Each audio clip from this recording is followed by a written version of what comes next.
It's love. That's the whole principle of the Bible. I have many Christian friends who sit here and say, absolutely, that's the premise. Love. Love. Yeah, I agree. But I choose to say mentally ill need the most. Disabled need the most. So veterans who are injured in war, they should have resources and the ability to get help by the warriors. I'm going to do equine therapy. That's my avocation. That's what I believe that God has asked me to do. So all my money goes there. I regularly tithe. I give, in fact, my accountant, when I had one 10 years ago, he said, you give more money for your income than I see all day long. I said, how can that be? Baptists are supposed to give 10% of their money. Someone like Lisa gave $50,000 to have her father's archives, who was a minister, her father was a minister, sent to Baylor University in Waco. How did that help anybody? But that was her value, Christian value. So you support the teachings and the archives of your religious heritage. $50,000 is a lot of money. Does that make sense? Yeah, I'm listening. I'm like, I would rather pay for 2 mentally ill people trying to get on their feet in a residential home for 1 year. Because that's impact. That helps a family, Yeah, a life, totally. a I person. agree. That's how There's more utility involved. There's more, yes. It affects more people in the long run. They're functional, they Utility, work, contribute. The whole Maslow hierarchy of needs is how I make my decisions. If you can't eat, you're not going to be able to be good. You're going to get run over by a car or something. Agreed, yeah. So I'm like, and I tell people that, I go, you can have a lung transplant and be mentally ill. Let's talk. You should screen mental illness. You should screen mental illness because that should come first. If you're mentally healthy, do you see how I drive everything based on my values? Everything I do for me, is my barometer of those values. Is it Christian? Is this the right thing? Does it help hold all of us accountable in my little world, in my situation? Am I doing the right thing at the barn? Did I treat my stallmate the best I could? Did I make sure you have what you need instead of throwing you out early and saying, okay, year's up? You see what I'm saying? I would take another person in your condition. I saw one on the street the other day and I thought, oh, James has been here 2 years, maybe I could take this guy in. I mean, he was so sick. He was talking, he was doing this, he was walking in the middle of I-380 in Central. I mean, bless his heart. I almost opened my door. I really did. But now, normally, I wouldn't do anything like that. Never. But because of the mental illness piece, I was going to call there's my that. friend AD and say, AD, go up and get him and take him to Terrell or Wysong. He'll get 72 hours. They'll deem him mentally incompetent. The attorney will come Monday morning. All the counsel will meet because we have an on-site court, mental health writ court.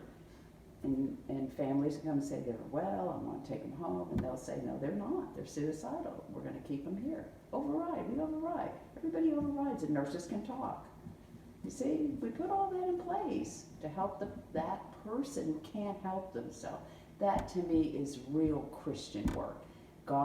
Jesus worked with the lepers. They were outcasts. They were sent to a rock community. No food, no nothing, and just because they had a disease that we couldn't treat. So I do believe in that. I almost don't even believe in physical illness. I'm like, if you have diabetes, get over it. Take care of yourself. It's your fault. Like, that's not. No, I'm that's just the like, idea. we have skills, we have resources, we have support groups. Go for it. You got it. You knew you get it. You need to anticipate getting it. I have heart disease. My mother had a triple bypass. That's why I try to eat healthy. Not too much butter once a week or cake. So does that make sense? Yeah. Like even someone like Jerry, I go, you don't give anything to anybody. So if someone's capable and they're not, I see the difference between like being laziness, yeah, and that's kind of what I was saying entitlement. before. Entitlement, yeah. Entitlement. You should give me the day shift. I'm like, why? those nurses work 20 years to get on the day shift. That word "should" I think should be No, eliminated. I agree with the hate word that should, word and I should. don't like that Should word, but I eliminate don't it. know how to emphasize it anymore, in the sense that that's how I make my decisions. I say someone who is truly in need is someone who has a untreated mental illness, a disability where they can't walk, they have lost their legs, and those people even run marathons. So why is there a difference? Why do some people run marathons with no legs, and other people are like a Lieutenant Dan in Forrest I mean, Gump, that's a good example. Yeah, it even is. though he was a veteran. I want to say, come on, Lieutenant. You have the titanium legs waiting for you. But then he finally got it. He got a wife. You know, he had to. People have opportunities to make things better in their life. They don't seize them, but I do believe God is good all the time. That's how I believe mine. And I tell Grandma and I have constant debates. I go, Mom, you go to the underdog of capable people that are basically using you.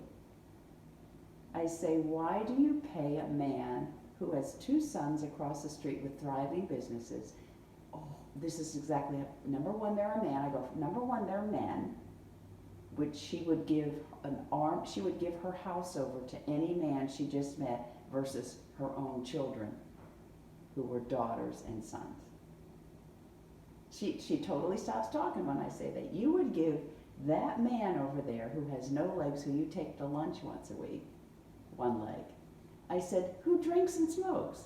You buy him cigarettes and you buy him liquor.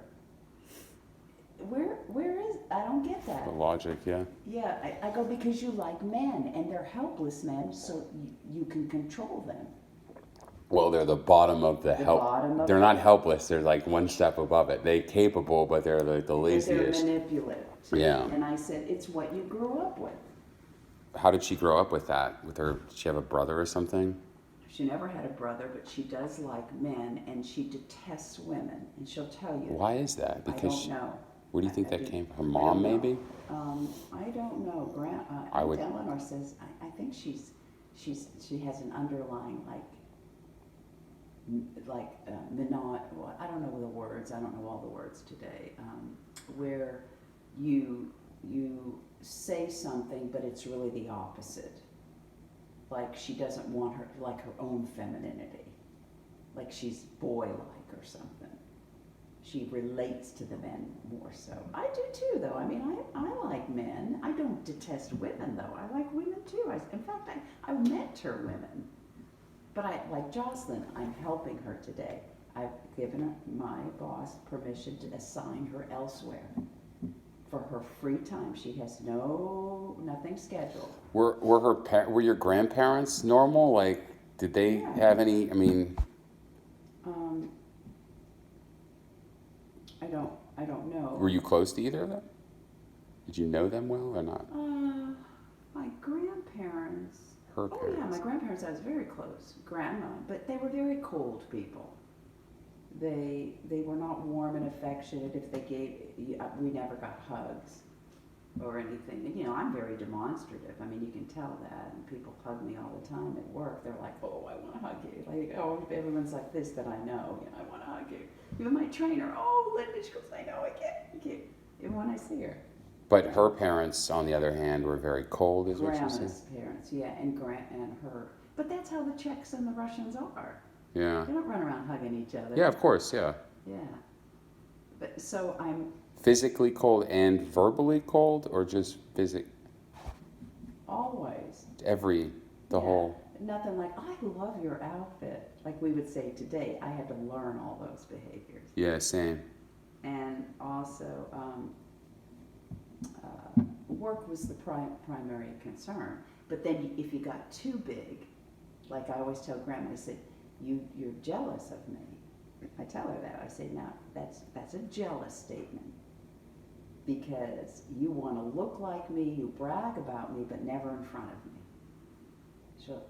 Cedric says, oh my God, your mother talks about you all the time. And I go, she does never talk about me to me. Yeah, that's interesting. Yeah, and I know that only because people tell me, they go, oh my God, you do She's this. always doting on you, and you're like, have you ever heard one of our conversations before? Yeah.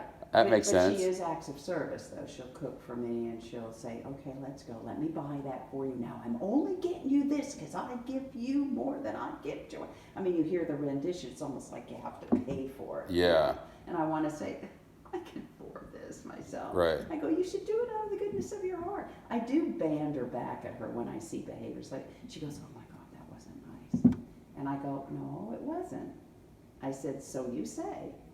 You know, I always... Referring to her own action? Yeah. Oh, she catches it later? She does catch it sometimes very quickly afterwards. She'll say, oh, why shouldn't I say that? Within a few minutes is what you're saying? Or seconds? Seconds. Okay, Now. that's good. Yeah, because I brought it, I go, Mom, I go, when you... This is a good example, all 100% of the time. Grandma or Mom, oh, you know Aunt Eleanor. And then Eleanor will say something. I'll be in the room. Eleanor will say, well, oh, Marie, you win all the time. She'll say, Eleanor, you win all the time. You see, this goes like this, like so quick. And I say, Escalation, yeah. And Mom goes, do you see what she does? Like when we get in the car later, she has every one of those, every one And of she'll those be she'll be riled by this. Oh, yeah. I mean, totally wants to get up, throw the cards down. Angry. Angry. Upset. And humiliated. That's what it really is. She gets humiliated because it's in front of everybody, people that are smart, and Eleanor's putting her down.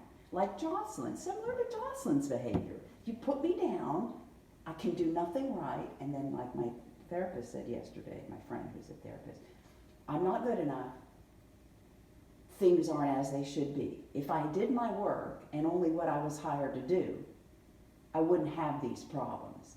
That you tell me to do something different, that then it's your fault, and now I'm not good enough. You see, she bounces between these two victim roles. I'm not good enough, and you change the game. Things are not like they should be, so I just end up losing. So I'm not good enough. You see? Yeah. So this is where she got, and I go, yeah. She goes from this. I mean, that's when I realized this ball is going on, and in my mind, I went, yeah. I couldn't figure out if it's not good enough for that. Now listen. So listen to the story. So I said, Mom, how could you have changed what you said if you were more mental health? This is something she cannot get in her head. She should have said, bless your heart. I always say, just say, bless your heart. That means go yourself. But it also means, you poor thing. I'm so sorry you're having a bad day. But nobody really knows what it means. It just sounds nice. That's what I tell her, just say, bless your heart. I said, why couldn't you say, when Eleanor says anything, being a Leo, say, you think so? Tell me more about that. Because what she's saying, acknowledging her perception, and let me know more about how you perceive. Just like you're asking questions that say, how do you perceive this? That's interesting. Tell me more about that. That's why I'm talking. Yeah. Because I feel safe and you're not going to jump at me. Right. Except when you get loud, because your dad got very loud and I got very frightened. Anyone who gets really loud at me, my grandma and my dad and Gary. And me in the past sometimes. Yeah. Okay. So do you understand? She said. Grandpa would get loud?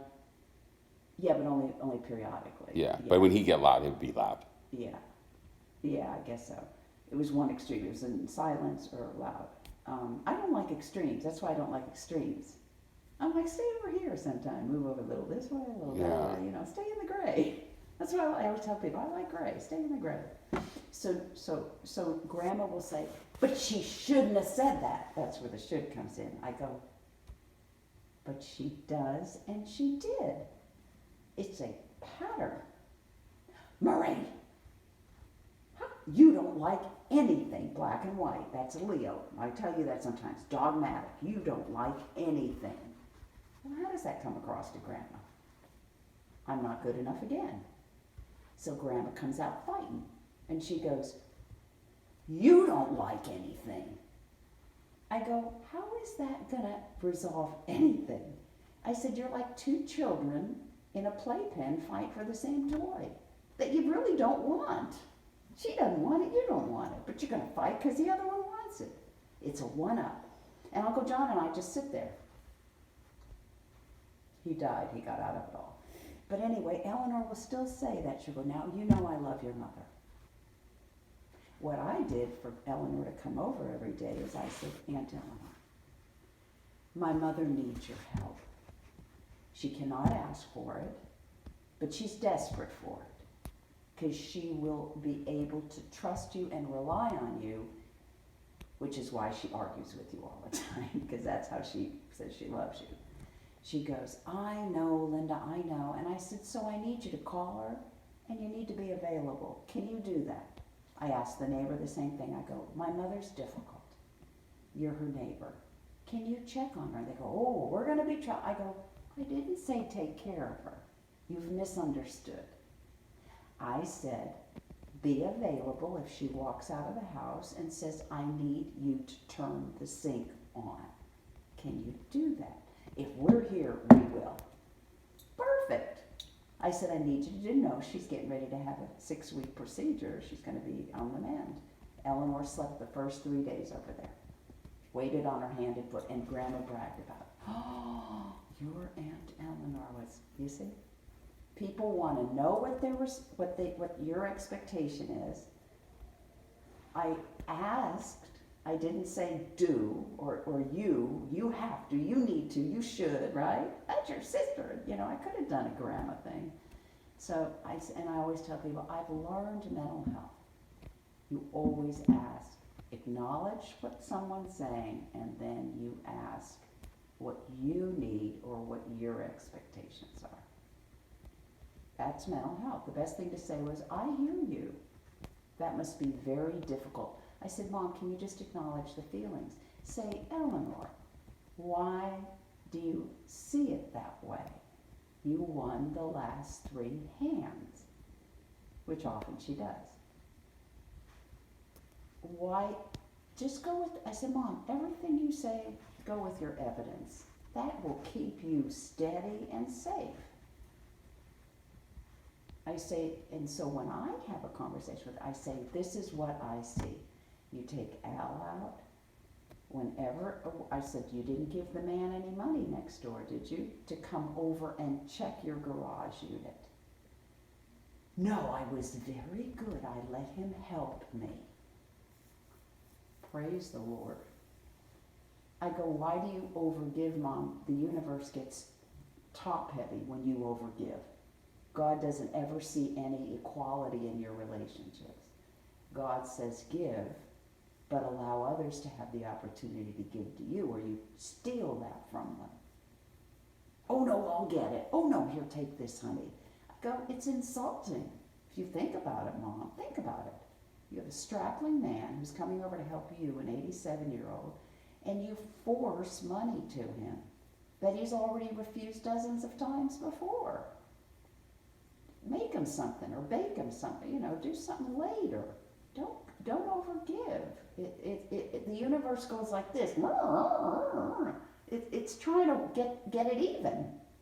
You know, the universe, energy always wants to seek its own level, right? That's the principle.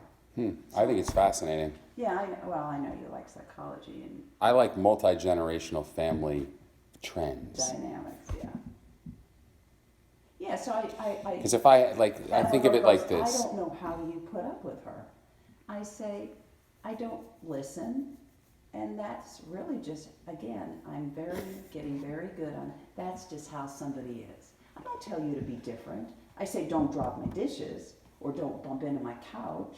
I say those same things because I would say Every time you drop that remote on the ground and it goes, I just think, I know you think of it, I'm like, yeah, I ain't going to say anything. How about at 5 a.m. when it's just the clanking in the thing, and I'm just like, I wake up to it and I'm just like, yeah, don't drop a dish, self. But I don't